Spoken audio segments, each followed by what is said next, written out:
بسم الله، ازيكم يا شباب؟ معاكم صفية، وان شاء الله هنشرح النهارده المحاضرة الأولى في اللارynx. المحاضرة دي هنقسمها على جزئين. الجزء الأول هناخد فيه الcongenital anomalies وهناخد الtraumatic والinflammatory، والجزء التاني هناخد فيه neoplastic disorders وهنختم بالسترايدر ان شاء الله. تمام. طيب، بما انها أول محاضرة في اللارynx فطبعا لازم ناخد الاناتومي وجزء من الفسيولوجي، يعني او كلمتين كده عن الاناتومي والفسيولوجي عشان بس نبقى فاهمين. اول حاجه اللارynx بنسميها الفويس بوكس. تمام. وهي عباره عن كارتليج وبيحركها muscles، واللايننج بتاعها من جوه ميكوزا. تمام. طيب، الكارتليج ديت في عندنا 3 سنجل كارتليج وفي 3 بيرد. ال3 سنجل، اول واحده واكبر واحده الثايرويد، تاني واحده الكريكويد، تالت واحده الابيجلوتس. خلاص كده. طيب، دي الثايرويد ودي كريكويد ودي الابيجلوتس. تمام كده. طيب، بالمناسبة اللارynx بتبدأ من عند التب بتاع الإبيجلوتس وبتنتهي عند نهاية الكريكويد من عند C3 وبتنتهي عند C6. تمام. يعني ده كده كله اللارynx، ودي بداية التراكية. خلاص كده. تمام. بالنسبة بقى البيرد كارتليج في عندنا 3 أزواج. أول زوج بنسميه اريثينويد كارتليج. تمام. بيبقى عبارة عن بيراميدال ان شيب كده، بيراميدال ان شيب. تمام.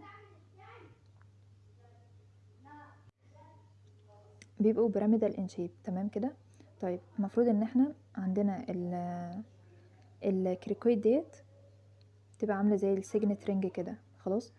البيراميدال ان شيب اللي هو الاريتينويد بيبقوا عليها كده من ورا. خلاص كده. طيب، الاريتينويد دي بيطلع منها حاجتين، بيطلع منها الفوكال كورد اللي قدام، بس ده كده ورا يعني. خلاص، يعني ده كله بيبان من ورا.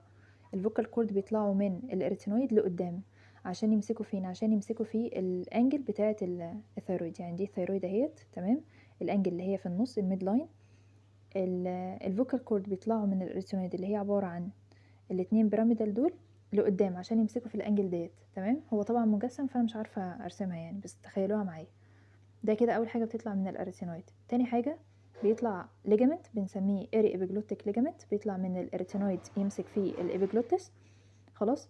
الليجامنت ده بيمسك او بيبقى فيه زوج تاني من الكارتليج بنسميه الكوينيفورم كارتليج. خلاص. طيب، يبقى بيطلع منه حاجتين، ادي الفوكال كورد وبيطلع منه الاري ابيجلوتيك ليجامنت. طيب، الزوج الثالث من الكارتليج البيرد بيبقى على الاريتينويد من فوق، فوق هنا كده. تمام. اسمه ايه؟ اسمه كورنيكوليت ليجامنت. خلاص. يبقى ده كده باختصار الكارتليج يعني. تمام كده. طيب، بالنسبه للثايرويد اللي هو ده بيبقى متصل بالكريكويد عن طريق حاجه اسمها كريكوثايرويد ليجامنت، ودي اسمها هايويد بون، بتبقى متصله بالثايرويد عن طريق ثايروهايويد ليجامنت. تمام. طيب، الثايرويد دي اكبر واحده، بتبقى عامله زي الاوبن بوك. تمام. بتبقى عامله زي الكتاب المفتوح، ادي جزء وادي جزء. خلاص. ودي كده الجزء اللي هو بيبقى بارز من قدام اللي هي تفاحه ادم. تمام. بالنسبه للكريكويد بتبقى عامله زي السيجنت رينج اللي هي زي الخاتم يعني. خلاص كده. طيب، الابيجلوتس بتبقى عامله زي ورقه شجره، ليف لايك، وهي بتبان اصلا من ورا من البوستيريور فيو. تمام. طيب، لو جينا اخدنا ترانسفيرس سيكشن هيطلع لنا المنظر ده. تمام. انا كده ببص من ورا لقدام، ده كده التانج. تمام. وراه بيكون الابيجلوتس. خلاص. ودي الاريتينويد ودي الاريتينويد، بيطلع من الاريتينويد ليجامنت بنسميه اري ابيجلوتيك ليجامنت اهو. وهنا برضو اري ابيجلوتيك ليجامنت اللي بيبقى فيه كوينيفورم كارتليج، صح كده. وبيطلع برضو من الاريتينويد الفوكال كورد اهو. خلاص كده. طيب، ده بالنسبه لي الترانسفيرس سيكشن. طيب، في حاجه تانية مهمه جدا. المفروض ان اللارynx طبعا من اهم الوظائف ليها البروتكشن، ان هي بتحمي اللنج من دخول الميه والاكل والكلام ده عن طريق ايه؟ عن طريق 3 سفنكتر. تمام. 3 مداخل. اول سفنكتر اللي هو الاري ابيجلوتيك ليجامنت. تمام. تاني سفنكتر اللي هو الفولس فوكال كورد، وتالت سفنكتر اللي هو الترو فوكال كورد. خلاص كده بالترتيب من فوق لتحت. الاول الاري ابيجلوتيك ليجامنت، وبعد كده الفولس، وبعد كده الترو. تمام. فبالتالي انا لو قسمت اللارynx كرونال سيكشن هيطلع لي المنظر ده. تمام. متقسم ل3 اريا. اريا فوق الفوكال كوردز اللي هو true والفولس، تمام، بنسميها ايه؟ بنسميها سوبرا جلوتس، تمام. و اريا اللي تحت الفوكال كوردز بنسميها سب جلوتس، والاريا اللي ما بين التو فوكال كوردز بنسميها جلوتس اريا، تمام. مهمة جدا عشان هتتكرر في ديزيزز كتيرة يعني. طيب ده بالنسبة للاناتومي. بالنسبة بقى للفسيولوجي، فاللارynx من اهم الوظائف ليها هو البروتكشن والريسبيريشن والفونيشن والفيكسيشن. اول حاجة اللي هي البروتكشن، زي ما احنا قلنا هي حماية عن طريق الاسفنكترز ديت، انها بتقفل اثناء مثلا السوالوينج. تاني حاجة اثناء مثلا الشرب ولا حاجة بتقلل الايه، بتقلل البريذنج، تمام. كمان اثناء السوالوينج بيحصل ايه؟ بيحصل ان الابيجلوتس يرجع لورا عشان يقفل الانلت بتاع اللارynx وهكذا. طيب ده كده اول حاجة. تاني حاجة الريسبيريشن، بيساعد على الانسبيريشن والاكسبيريشن عن طريق الفوكال كورد بيفتحه فالهواء يدخل لجوه، فده بيساعد على الانسبيريشن، تمام. طيب تالت حاجة الفونيشن، عن طريق ايه؟ عن طريق الفايبريشن اللي بيحصل في الفوكال كورد. الفايبريشن ده هيحصل اثناء الاكسبيريشن، يعني الكلام بيجي نتيجة ايه، او نغمة الصوت دي بتيجي مع الاكسبيريشن. الهواء من تحت لفوق بيعمل اهتزازات في الفوكال كورد، فبالتالي يطلع النغمة. خلاص كده. طيب رابع حاجة هي الفيكسيشن، وده بيبقى مع الناس اللي هي في الجيم وكده، عشان ترفع اثقال وكده بتاخد هواء انسبيريشن كبير يعني، وبعد كده تكتم نفسها، تمام، عشان تزود الانترا ابدومينال بريشر او انترا ثوراسيك بريشر يعني، وبالتالي ده يساعدها على انها ترفع الاثقال. كمان الفيكسيشن بنفس الميكانيزم بيساعد على الديفيكيشن نتيجة الانترا ابدومينال بريشر، ينزل الانترا قصدي الثوراسيك بريشر، فينزل الدايفراجم لتحت، فده يساعد على الديفيكيشن والليبر وهكذا يعني. خلاص ده كده بالنسبة للاناتومي والفسيولوجي، ومش عايزة اكتر من كده ولا اقل من كده.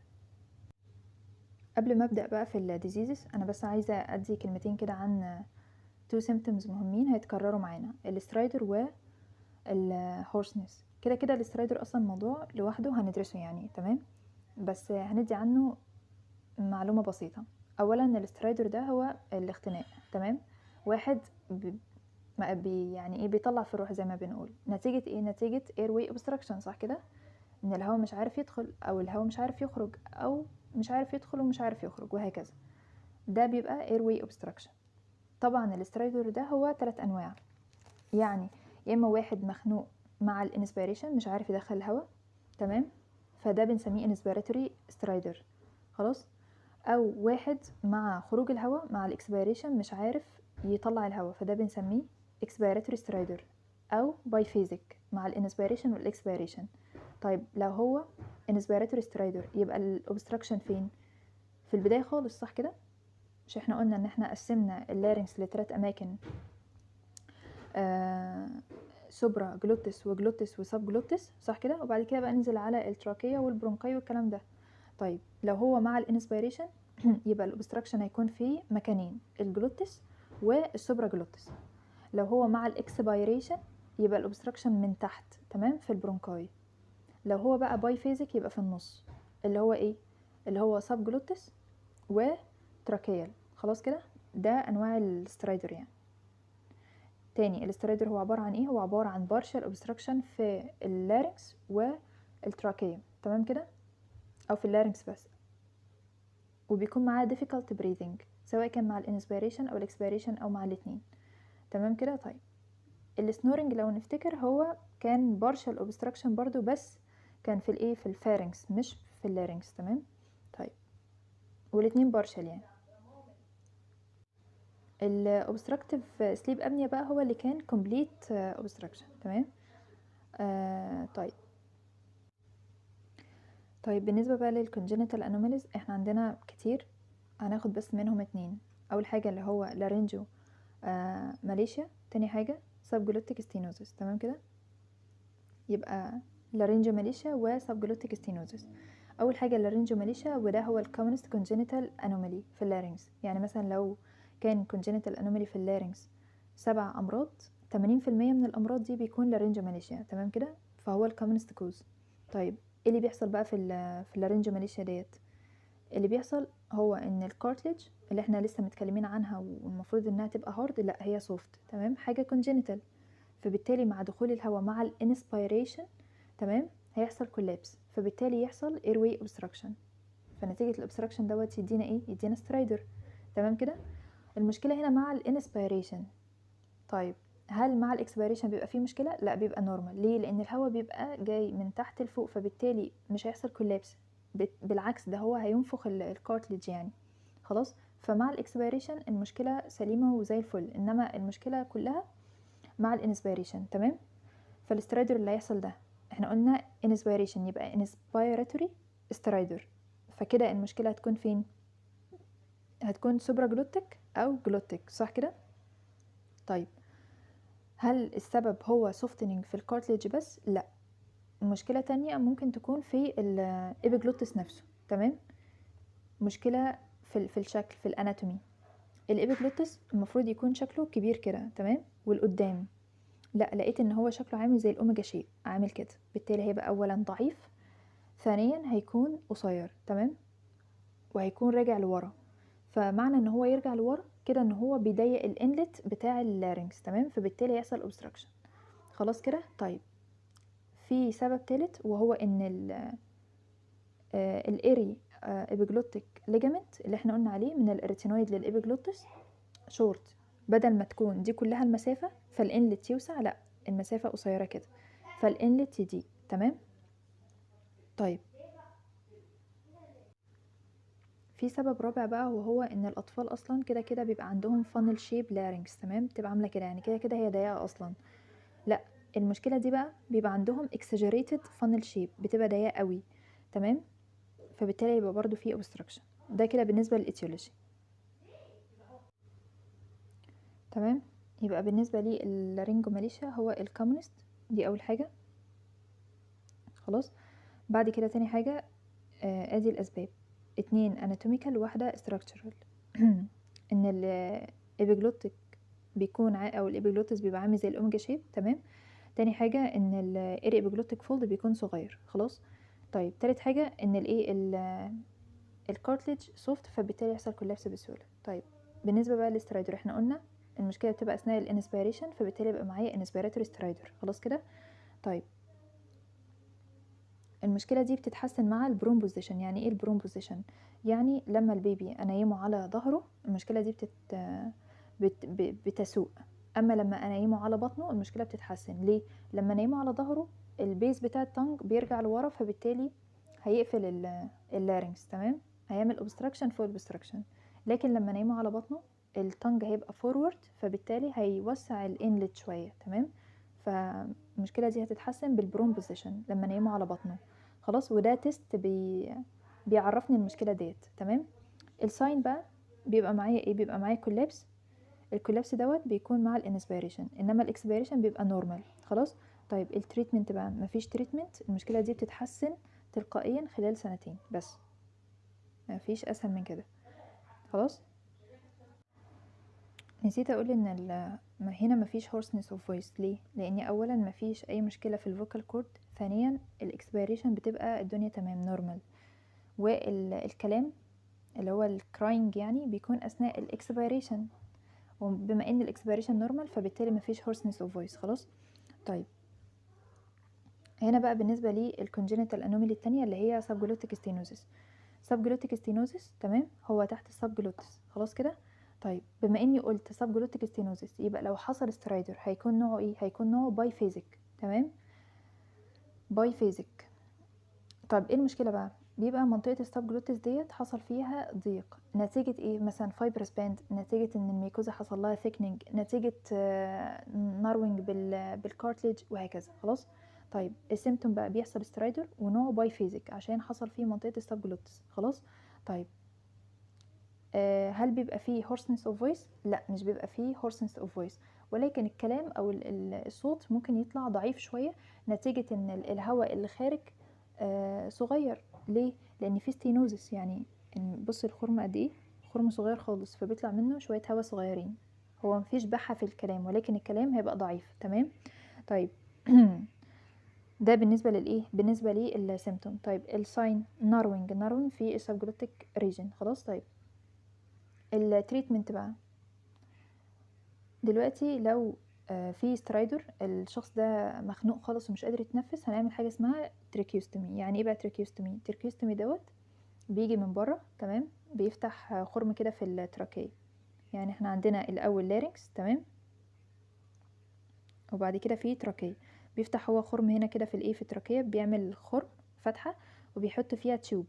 التيوب دي بيدخل فيها هواء دايركت للايه، لللنج، بيبايباس الايه الابر بارت ده، يعني خلاص بيلغي دور الابر بارت. ولكن التراكيوستومي دوت بيكون مؤقت، بس عشان ايه؟ يحل المشكله اللي معايا ديت، ان الشخص عنده سيفير سترايدر، تمام كده، بعمل تراكيوستومي ديت. خلاص. طيب تاني حاجه، المفروض ان انا عندي ستينوزس بقى فايبرس باند او غيره يعني، فبالتالي انا هعمل سيرجيكال تريتمنت عشان اشيل الايه، الستينوزس دوت. عن طريق ايه؟ عن طريق حاجه اسمها مايكرو لارينجوسكوب، وده بيكون عن طريق الليزر. يعني بدخل بالمنظار لارينجوسكوب، ده المنظار، تمام، بحط الايه، المنظار من بقه على اللاريكس عشان اقدر اشوف المكان، والمايكرو دي اللي هو بيكون معايا مايكروسكوب عشان اعمل ماجنيفيكيشن للصوره ديت. خلاص. وعن طريق الليزر بشيل الايه، الميكوزا ستينوزيس ده، فبالتالي اوسع المكان. خلاص كده. طيب ده بالنسبه للتريتمنت. يبقى بالنسبه للسبجلوتيك ستينوزيس، اهم حاجه ان هو بيحصل ستينوزيس في منطقه السبجلوتس، تمام، فبالتالي السترايدر هيكون نوعه باي فيزيك. خلاص. هل هيبقى فيه hoarseness of voice؟ لا، مش هيبقى فيه hoarseness of voice. طيب التريتمنت بقى، لو في severe سترايدر اعمل tracheostomy، تمام، لو مفيش خلاص. طيب السيرجيكال تريتمنت، اشيل الاستينوزيس ده عن طريق المنظار، تمام، وده بيكون بالليزر، مفيش مشكله. طيب كده احنا خلصنا الكونجينيتال انومالي. هناخد بقى بعد كده التروماتيك، التروما اللي بتحصل في اللارynx. طبعا التروما دي ممكن تكون ايه؟ ممكن تكون ميكانيكال، ممكن تكون كيميكال، ممكن تكون فيزيكال، تمام. لو هي ميكانيكال، يا اما تكون سيرجيكال يا اما اكسيدنتال، يعني وانا بعمل عمليه خبطت مثلا اي حاجه في اللارynx، او اكسيدنتال بقى، خبطه او غيره يعني، تمام.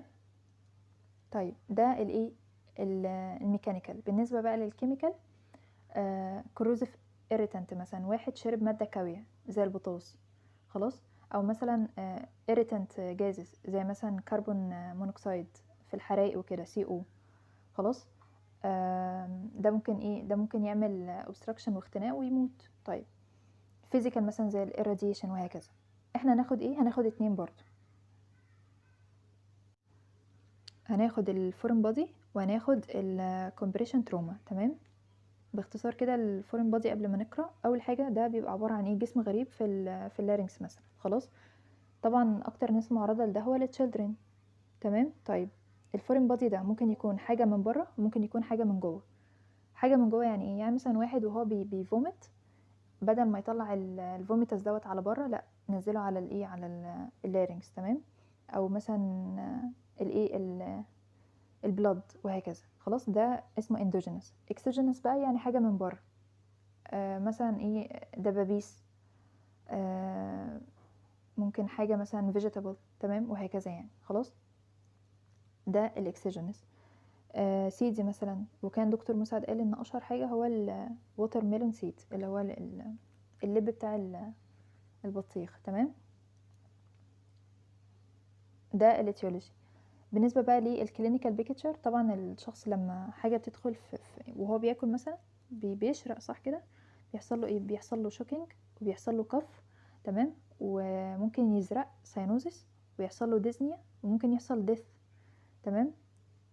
يعني ممكن في ساعتها يحصل ديث، الا بقى لو هي طلعت بره، يعني هي ممكن تطلع بره وخلاص الموضوع يتحل، او ممكن يحصل له ديث، او ممكن ما يموتش بس الايه، الفورين بادي ده ما يطلعش، امال يكمل بقى ينزل في التراكية، وبعد كده يروح بقى للبرونكاي ويفضل موجود هناك، يبقى في الليتنت ستيج، وبعد كده بقى يعمل ايه؟ مشاكل بقى في اللنج، مشاكل كبيرة بقى، يا اما يعمل كولابس يا اما يعمل انفيزيما، تمام. ده بالنسبة لي كلينيكال بيكتشر. طب بالنسبة بقى للتريتمنت، طبعا في فيرست ايد. لو حد كان حضر اسعافات اولية، قالوا لنا في الفيرست ايد التعامل بيكون مع الانفنت حاجة، ومع الاطفال والادلت حاجة تانية. مع الانفنت الصورة ديت، تمام. الصورة ديت ان هي ماسكاه بايد، ولازم راسه تكون على مستوى اقل من الشيست، وبالايد التانية ما بين الاتنين اسكابيلا بتخبط بكف ايديها كده، تمام، بالهيل بتاع ايديها، فالفورين بادي يطلع اهو. خلاص طيب، ده مع الايه، مع التشيلدرن. مع قصدي مع الانفانت. مع التشيلدرن بقى ومع الادلت بيكون الشخص موطي بحيث راسه برضو تكون اقل من مستوى الشيست، تمام. وبنفس الطريقه ما بين الاتنين سكابيلا اضرب جامد فالفورين بادي هيطلع. خلاص طيب، في عندنا حاجه بقى وطريقه اسمها هايمليش مانوفر. الهايمليش مانوفر اللي هي ديت، تمام، ان الشخص بيبقى واقف وراه واحد ماسكه من عند الايزيف ستيرنم وبيضغط لفوق، تمام، بيضغط لفوق، فبالتالي يعمل artificial كف فيطلع الفورين بادي. خلاص كده، دي اسمها هايمليش مانوفر، ده الفيرست ايد، تمام. طيب لو منفعش بقى الفيرست ايد اعمل ايه؟ لازم الشخص ده اصلا خلاص يعني بيطلع في الروح، تمام، يعني عنده سترايدر وسفوكيشن وكلام كده، فلازم ان انا ادخله اعمله فنتيليشن عن طريق النيدل، تمام، او عن طريق لارنجوتومي او تريكيوستومي، تمام كده. دي طرق عشان ادخله هوا، يعني اعمل له alternative airway بدل الايه، بدل اللي حصل له obstruction يعني. خلاص طيب، ولازم اشيل الفورين بادي ده، هشيله عن طريق الايه، المنظار، لارينجوسكوب. خلاص طب لو معرفتش اشيله كان impacted، يبقى افتح من بره، لارينجو فيشر، تمام، هفتح من بره من عند الثيرويد كده واطلع الفورين بادي واقفل تاني. خلاص يبقى المنظار طبعا ايه اسهل، انما اللارينجو فيشر ان افتح من بره عمليه وكده، تمام. ده موضوع الفورين بادي باختصار. يبقى اول حاجه الفورين بادي ده يا اما يكون حاجه اكسوجينس من بره، يا اما يكون حاجه اندوجينس من جوه. لو هي حاجه اكسوجينس يا اما فيجيتابل يا اما نوت فيجيتابل، واشهر حاجه زي ما قلنا هو الايه، الووتر ميلون سيدز، تمام. الحاجه اللي من جوه بقى إيه؟ عن طريق فوميتنج او بلود. طيب الكلينيكال بيكتشر، طبعا اي حد بيشرق هيشرق وهيحصل كافينج ويحصل ساينوزس وديزنيا. عنده احتمال من 3: اول حاجه ان الفورين بادي ده يطلع والمشكله تتحل، تاني حاجه ان هو يموت، تالت حاجه ان الفورين بادي ما يطلعش بس ما يموتش، ينزل في الايه، في التراكيه وبعد كده البرونكاي، ويعمل ليتنت ستيج وبعد كده مانيفستد ستيج، تمام، اللي هي بقى بيبقى فيها انفيزيما وكولابس، ودي مشكله اكبر بكتير. خلاص طيب، التريتمنت بقى فيرست ايد. التعامل مع الانفانت بيكون غير التشايلد والايه والادلت. وفي عندنا حاجه اسمها الهايمليش مانوفر، اللي هي ديت تمام. والسيرجيكال تريتمنت بقى لو الشخص دوت عنده سيفير سترايدر، يبقى لازم ان انا اعمله alternative airway عن طريق مثلا تراكيوستومي. خلاص، ولازم اشيل الايه، الفورين بادي دوت يا اما عن طريق المنظار، يا اما لو كان امباكتد وكبير افتح من بره، لارينجو فيشر، تمام كده. طيب التروماتيك ديس اوردر التاني اللي هو الكومبريشن تروما.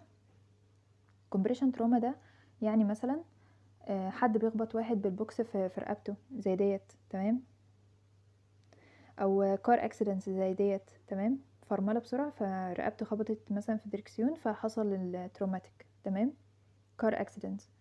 او مثلا عن طريق strangulation، واحد بيخنق واحد، تمام، ده الاتيولوجي. طيب بالنسبه بقى للسيمتوم، طبعا هيحصل عنده حاجات كتير، منها اول حاجه سترايدر، تمام، اختناق لاني عملت obstruction. والاختناق دوت نتيجة ايه؟ نتيجة ان الحادثة ديت عملت مثلا اديمة او عملت هيماتوما، والهيماتوما او الاديمة ديت عملت لي airway obstruction فحصل سترايدر، دي حاجة. الحاجة التانية هيحصل هورسنس لان المشكلة اثرت على اللارنكس كلها فاثرت على الفوكال كورد برضو. خلاص طيب، تالت حاجة هيحصل هيموبتسيس نتيجة ان الحادثة ديت عملت تيرنج في الميكوزا، تمام، فدمرت كابيلرز وكده. وطبعا بين نتيجة الفراكشر اللي حصل في الكارتليج، تمام. ويحصل نيك سويلنج، النيك سويلنج ده نتيجة هيماتوما، خلاص، تجمع دموي، او نتيجة اديمة مثلا، او نتيجة سيرجيكال انفيزيما، تمام، اللي هو الهواء، تجمع الهواء. خلاص يبقى دي الايه، السيمتوم. حد جايب حادثة، خلاص، السيمتوم ايه؟ سترايدر، هورسنس اوف فويس، مش قادر يبلع مش قادر يعمل swallowing، عنده ديسفيجيا واودينوفيجيا، تمام، عنده neck swelling، عنده pain، والبين دوت هيسمع في الاير عن طريق ايه؟ عن طريق الارنولد برانش، تمام، بتاع الفيجاس، عنده هيموبتسيس، تمام، وهكذا. ده بالنسبه للسيمتوم. طيب بالنسبه بقى للساين، انا لما اعمل له انسبكشن هلاقي ان هو عنده اثار كدمات اهيت، تمام، من الحادثه دي اول حاجه. تاني حاجه الاقي ان هو عنده سويلنج نتيجه الاديمه او الهيماتوما او السيرجيكال انفيزيما اللي هو تجمع الهواء. تالت حاجه مثلا المفروض ان الثيرويد بتبقى الانجل اهيت، تمام، فانا لما اخبطها كده هتوسع، خلاص، هتبقى فلات، هتبقى عامله كده، خلاص، يحصل لها فلات للانجل بتاع الثيرويد، ماشي، نتيجه الفراكشر. ده بالنسبه للانسبكشن. بالبيشن بقى لما احط ايدي على رقبته هلاقيها تندر، تمام، نتيجه السويلنج، او ممكن تبقى كريبتوس ديت نتيجه السيرجيكال انفيزيما اللي هي بتطرقع زي الهوا كده عشان في تجمع هوائي يعني، خلاص. طيب لما اعمل اكزامينيشن للميكوزا هلاقيها اديماتوس، تمام، ممكن يبقى فيه هيماتوما، ممكن يبقى فيه لاسيريشن في الميكوزا، وده اللي عمل ايه؟ ده اللي عمل البليدنج، خلاص، او الهيموبسيس يعني. طب هتعمل ازاي التريتمنت؟ طبعا حد جايب حادثه يبقى لازم اتاكد ان الاير واي سليم، تمام. هشوف لو هو عنده سترايدر ولا حاجه اعمله مثلا تراكيوستومي، او مثلا انتوتراكيال انتوبيشن، خلاص. هشوف البلد هل هو نزف كتير ولا لا، هديله انتيبيوتيك، هديله ستيرويد، وهكذا، خلاص كده. ده المانجمنت بتاع مين؟ بتاع الكمبريشن تروما، خلاص. طيب يبقى بالنسبه لي الكمبريشن تروما اولا هو بيحصل كومبريشن اجينست السباين، واحد بيدي واحد بالبوكس اهوت اجينست الايه السباين كده، تمام. الهيستوري اول حاجه هيستوري اوف تروما، بعد كده تاني حاجه هورسنس اوف فويس، تمام، انجري في الفوكال كورد، سترايدر، تمام، وبيحصل هيموبسيس ويحصل بين، خلاص. طيب بالنسبه بقى للساين، انا لما اعمل انسبكشن هلاقي ان في بروزس، هلاقي ان في سويلنج، تمام، هلاقي ان في فلات في الايه في الثيرويد انجل، بالبيشن هلاقي فيه تندرنس، وهلاقي فيه كريبيتس، خلاص. الاكزامينيشن بقى هلاقي فيه اديما وهيماتوما والكلام ده، وتريتمنت قلناه. بعد كده بقى نيجي للانفلاماتوري ديس اوردر. انفلاماتوري ديس اوردر انا عندي هدرس ايه؟ هدرس 3 اكيوت وواحد كرونيك، تمام. اول واحد اللي هو acute non-specific laryngitis، وده بيكون في الاطفال، هو في الاطفال والكبار بس انا هدرسه في الاطفال يعني. تاني حاجه الاكيوت laryngotracheobronchitis، تمام. تالت حاجه acute epiglottitis. بالنسبه للكرونيك هاخد الجرانيولوما اللي هي كرونيك سبيسيفيك اللي هي لارينجوسكليروما، خلاص. طيب بالنسبه لي اول حاجه اللي هو الاكيوت لارينجيتس في الاطفال، ده اللي بيجي بعد اي نزله برد عاديه، تمام. كلنا بيجيلنا بعد شوية أيام، يعني مثلا يومين 3 كده من البرد العادي نلاقي فيه مثلا صوتنا اتغير، تمام. ده الايه اللارنجايتس، بس بيكون في الأطفال خطير جدا عن الكبار، تمام كده. ليه؟ لأن في الأطفال بيعرضوا لحدوث الاسترايدر، في الأطفال بيحصل استرايدر، وطبعا الاسترايدر دي حاجة لايف ثريتنينج يعني، فبالتالي هي خطيرة جدا، خلاص. طيب بالنسبة لي أول حاجة هو بيجي بعد نزلة البرد الكومن كولد العادية خالص، تمام. بالنسبه للسيمتوم طبعا جنرال سيمتوم اللي هي فيفر وهيديك وانوركسيا وماليز. بالنسبه لللوكال سيمتوم بيبقى معانا ايه؟ بيبقى معانا باي فيزيك سترايدر. ليه؟ لان المشكله بتاثر اكتر حاجه على السب جلوتيك سبيس، خلاص كده. طيب يبقى باي فيزيك سترايدر. تاني حاجه بيبقى دراي كف، مستحيل تبقى ويت كف طالما هي اثرت على اللارynx بس، يبقى دراي كف عشان ده بيكون ايه عن طريق الفيجاس. تالت حاجه بيبقى فيه hoarseness of voice، تمام، عادي بعد اي نزله برد بيبقى فيه hoarseness of voice، تمام. طيب ده بالنسبه لي السيمتوم. بالنسبه بقى للساين الجنرال اكزامينيشن هنلاقي برضو فيه هاي تمبريتشر. بالنسبه بقى لللوكال هنلاقي ان فيه هايبريميا واديما في الميوكوزا، واكتر مكان ايه؟ السبجلوتيك، صح كده. عشان كده بيبقى معانا سترايدر نوع باي فيزيك، تمام. طيب بالنسبه بقى للتريتمنت، التريتمنت هنا بقى سبيشال شويه، يعني الحالة ديت حالة مش سهلة، فبالتالي لازم يكون التريتمنت في الهوسبيتال under hospitalization، تمام. طيب نقرأ بقى. أول حاجة بالنسبة للإيتيولوجي كوزيتيف أورجانيزم هو بالظبط زي الأكيوت لارنجايتس في الأدلت، يعني بيجي بعد الكومن كولد، تمام. بعد كده السيمتوم، في عندنا جنرال سيمتوم اللي هي فيفر وهيدك وانوركسيا وماليز. بالنسبه للارنجال سيمتوم طبعا هو بيحصل بايفيزيك سترايدر.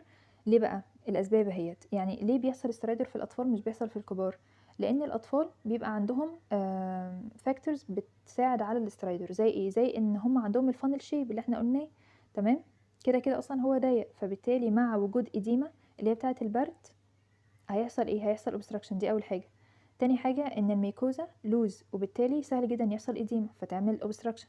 تالت حاجه ان الكارتليج سوفت، فبالتالي سهل جدا يحصل كولابس. تمام.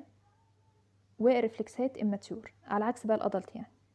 قلنا تاني حاجه دراي كف، وتالت حاجه هورسنس اوف فويس. تمام. الساين الجنرال هنلاقي فيه هاي تمبريتشر، وبالنسبه لي لو عملت اكزامينيشن بالمنظار هلاقي ان فيه هايبريميا واديما والكلام ده. التريتمنت بقى لازم يكون في الهوسبيتال يعني. خلاص. طيب الجنرال تريتمنت العاديه هندي انتيبيوتيك عشان السكندري بكتيريال انفكشن، وهندي ستيرويد عشان يقلل الاديمه. تمام. وهنخليه في وضع الايه؟ السيتنج بوزيشن. سيتنج بوزيشن عشان يساعد على مينتيننج للاير واي، لان هو لو نام على السوباين بوزيشن كده هيقفل الايه؟ الاير واي يعني. خلاص. فنخليه في السيتنج بوزيشن. تمام. طيب بالنسبه بقى لللوكال تريتمنت هنديله اكسجين سبلاي عشان هو دلوقتي ايه؟ هو دلوقتي اللي عنده obstruction فنديله اكسجين سبلاي. تمام. ونحط له امبول ادرينالين عن طريق ايه؟ نابلايزر. نابلايزر ده اللي هو في صورة رذاذ يعني. تمام. ده بيقلل الإديمة. وممكن نعمله بقى تراكيوستومي او انتيوبيشن في حالة الاسترايدر لو محتاجينها. مش محتاجينها خلاص. تمام. ده موضوع الايه؟ الاكيوت لارنجيتس، وهو خطر جدا في الاطفال ومش خطر خالص في الايه؟ في الادلت يعني او في الكبار. خلاص. تاني حاجة هو الأكيوت لارينجيو تريكيو برونكايتس. الأكيوت لارينجيو تريكيو برونكايتس بنسميه لارينجال كروب. تمام كده. ده الاسم التاني له. طيب اللي بيحصل ايه؟ هو بيحصل بفيرال انفكشن. تمام. فيرال يعني الفيروس هو اللي بيعمل المشكلة ديت. المشكلة بتكون على مستوى الايه؟ على مستوى اللارينكس والتريكيا والبرونكاي. تمام كده. طيب الفرق ما بين هنا وهناك في السيمتوم ان هناك كان فيه دراي كف، هنا هيبقى فيه ويت كف. تمام. مع اكسبكتوريشن هيكون في اسبيوتم. ليه؟ لان المشكله اثرت على البرونكاي. البرونكاي فيها ميوكوزا بتطلع ايه؟ بتطلع سكريشن. السكريشن ديت هتطلع مع الكف. تمام. فيبقى ويت كف. ده الاختلاف. خلاص كده. طيب هناك كان باي فيزيك سترايدر، هنا برضو في باي فيزيك سترايدر. تمام كده. يبقى بالنسبه للايتيولوجي اول حاجه فيرال كوز، تاني حاجه السيمتوم هيبقى جنرال عادي اللي هو فيفر وهيدك وانيروزيا وماليز، وبالنسبه لللوكال هيبقى معانا باي فيزيك سترايدر وويت كف. تمام. وفي هورسنس اوف فويس وعادي خالص. بالنسبه للساين فعندنا برضو جنرال هنلاقي فيه هاي تمبريتشر، وبالنسبه بقى لللوكال هنلاقي فيه هايبريميا واديما في الميوكوزا بتاعت مين؟ بتاعت اللارynx والتريكيا والبرونكاي. التريتمنت بالظبط زي اللي قبله. خلاص. ما فيهاش اي اختلافات. تمام. طيب تالت حاجه وهو الاكيوت ايبيجلوتايتس. الاكيوت ايبيجلوتايتس تمام ده بيبقى عباره عن ايه؟ ده بيبقى عباره عن انفلاميشن في الابيجلوتس. خلاص كده. انفلاميشن في الابيجلوتس. ولو نفتكر الابيجلوتس ده بيكون ورا التنج مباشره. تمام. ورا التنج مباشره. خلاص. طيب الكوزيتيف اورجانيزم اول حاجه هو الهيموفيلس انفلونزا تايب بي. ده اللي بيعمله. تمام. بالنسبه للسيمتوم لو جينا نتكلم عن الاسترايدر نوعه ايه؟ هو دلوقتي المشكله بتكون فين؟ في الابيجلوتس. خلاص. فالاسترايدر هيكون مع الانسبيريشن لانه في البدايه، فيبقى انسبيراتوري سترايدر. خلاص. على عكس اللي قبله. اللي قبله كان باي فيزيك. الاثنين اللي قبله كانوا باي فيزيك. تمام. فهنا هيبقى انسبيراتوري. بعد كده تاني حاجه هيكون عنده مش هورسنس اوف فويس بقى، لا هنا هوت بوتيتو فويس. هوت بوتيتو فويس ديت ليه بقى؟ لان المفروض ان المشكله فوق المستوى الفوكال اوف كورد، هي ما بتاثرش على الفوكال اوف كورد. الفوكال كورد لا هي فوقيها. تمام. فبالتالي الصوت هيطلع مكتوم، بنسميه هوت بوتيتو فويس. خلاص كده. صوت مكتوم. ماشي. طيب كمان عنده ديسفيجيا واودينوفيجيا. ليه؟ لان المفروض ان الابيجلوتس ده بيكون ورا الطنج مباشره، فمع السوالوينج هيحس بوجع. ليه؟ لان الابيجلوتس ملتهب. خلاص. ده الى جانب بقى الجنرال ساينز اللي هي فيفر وهيدك وانوركسيا وماليز. بالنسبه للساينز برضو جنرال هنلاقي فيه فيفر وهيدك وانوركسيا وماليز. خلاص. وبالنسبه لللوكال هنلاقي ان في هايبريميا في الميكوزا اللي بتغطي الابيجلوتس. خلاص. ده بالنسبه لي الساين. بالنسبه للتريتمنت هو بالظبط زي اللي قبله يعني. ماشي. فنقرا كده. اول حاجه هو بيأفكت اكتر الايه؟ التشيلدرن. تاني حاجة causative organism هو الهيموفيلس انفلونزا تايب بي. تمام. general symptom زي ما قلنا fever وهيدك وانوركسيا وماليز. وبالنسبة بقى للارنجال symptom هنلاقي ان احنا عندنا في inspiratory stridor، دي اول حاجة. تمام. هنلاقي عنده hot potato voice، هنلاقي عنده مشكلة في السوالوينج. تمام. فلدرجة ان السلايفة تقع من بقه، مش قادر ان هو يبلعه يعني نتيجة الاودينوفيجيا والديسفيجيا. خلاص. طيب بالنسبة للساين في عندنا general sign fever برضو. اللوكال ساين هنلاقي ان هو عنده هايبريميا وإديمة في الميوكوزا بتاع الإبيجلوتس. والتريتمنت هو زي الايه، زي الاكيوت لارنجايتس. تمام. هوسبيتاليزيشن والكلام ده. تمام. طيب ممكن نعمل سي تي عشان نشوف الاكستنشن يعني، مش اكتر. طيب هو هنا بيقول اهو ستيرويد وانتيبيوتيك. ستيرويد عشان يقلل الإديمة، وانتيبيوتيك عشان السكندري بكتيريال انفكشن. تمام. ولوكال تريتمنت هنعمل انتوبيشن او تريكيوستومي لو في حالة عنده سترايدر عالي او كبير يعني. ممكن لو في هيماتوما ولا حاجة نفضيها عن طريق الايه، عن طريق المنظار. ممكن ان احنا لو في مثلا كارتليج متكسر ولا حاجة نرده عن طريق الايه، اللارنجو فيشر. تمام. طيب خلاص. يعني هو زي بالظبط الاكيوت لارنجايتس، بس بالنسبة للارنجو فيشر هنا مميزة شوية، ان لو في كارتليج متكسرة ولا حاجة بنردها عن طريق ان احنا بنفتح من بره. طيب كده احنا خلصنا الثلاثة اكيوت لارنجايتس. خلاص. ولارنجو تريكيو برونكايتس والإبيجلوتايتس. تمام. اول واحد كان بيبقى معايا دراي كف، والتاني بيبقى معايا ويت كف. تمام. اول اتنين بيكونوا باي فيزيك سترايدر، اخر واحد بيكون انسبيراتوري سترايدر. اول اتنين بيبقى معاهم hoarseness of voice، واخر واحد بيبقى معانا hot potato voice، ويبقى معانا dysphagia. تمام. طيب بالنسبه بقى للتريتمنت فالتلاتة واحد يعني. خلاص. طيب بالنسبه بقى للاكيوت سبيسيفيك هناخد السكليروما. السكليروما زي ما احنا عارفين هي بتكون سكندري للراينوسكليروما. تمام. اللي بيعملها هو كليبسيلا سكليروماتا. تمام. بالنسبه للسيمتوم هي الاول ايه، الاول السكليروما دي هي بالظبط زي الايه، زي السب جلوتيك ستينوزس. تمام. بس السب جلوتيك ستينوزس دي بتكون كونجينيتال، انما دي اكوايرد. خلاص. فبالتالي هي بتاثر على منطقه الايه، سب جلوتس. فبالتالي لو حصل استرايدر هيكون باي فيزيك. تمام. دي اول حاجه. تاني حاجه ممكن يحصل كف، والكف هيكون معاه كراستينيشن، لان احنا قلنا ان السكليروما بيبقى معاها قشر كراستينيشن. خلاص. في النوز، في شابتر النوز. طيب ممكن يحصل hoarseness of voice، ممكن يحصل hoarseness of voice. خلاص. تمام. هي بتبقى تحت مستوى الفوكال اوف كورد، بس ستيل ان الاير اللي هيطلع لفوق هيبقى ضعيف جدا او قليل جدا. خلاص. مع الاكسبيريشن فممكن يحصل hoarseness of voice. خلاص. تمام. بالنسبه لي الساين هيبقى معايا granulation، ويبقى معايا لو اخدت سواب مثلا منها وحللتها هيبقى معايا الموكلز سيل والروزل سيل. تمام. الروزل بادي. الكومبليكيشن طبعا هتهيل بالفايبروزس، هتعمل ويب شبكه. التريتمنت بقى ميديكال تريتمنت زي بالظبط شابتر النوز، هندي ريفامبيسين وكينولون والكلام ده تمام. وسيرجيكال تريتمنت بقى لو حصل استرايدر كبير قوي ولا حاجه، متفقين ان هو تراكيستومي. لو ما حصلش يبقى ما اعملش، لان التراكيستومي دي على فكره ليها كومبليكيشن، انها بتعمل بعد كده استينوزس وكلام كده، بتعمل فايبروزس وكده يعني. خلاص. دي حاجه. الحاجه التانية ان انا بصلح الاستينوزس. زي ما صلحته في الكونجينيتال هصلحه هنا. هصلحه ازاي؟ هصلحه عن طريق الليزر. تمام. او عن طريق الايه، اللارينجوبلاستي. خلاص. فنقرا كده بالنسبه للكرونيك. اول حاجه هو الكومونست جرانيلوما في مصر. تمام. وبيحصل سكندري لراينوسكليروما بكليبسيلا سكليروماتا. تمام. بتحصل في السب جلوتيك ريجن، وبالتالي هيكون باي فيزيك سترايدر.